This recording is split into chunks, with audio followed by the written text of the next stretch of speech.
అందరికీ ముందుగా వినాయక చవితి శుభాకాంక్షలు అండి.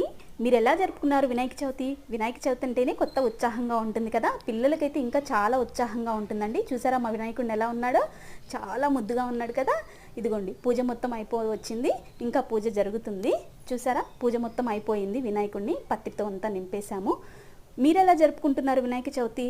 ఈ పండగ రోజు మాత్రం మా వారే పూజ చేస్తారు. పూజ అయిపోయిన తర్వాత కొంతసేపు ఇలా కూర్చొని ఆకులతోటి వినాయకుడిని చేశాము. ఎందుకంటే ఆయన ఎలా చేసినా వినాయకుడుగా బాగా అందంగా కనిపిస్తాడు.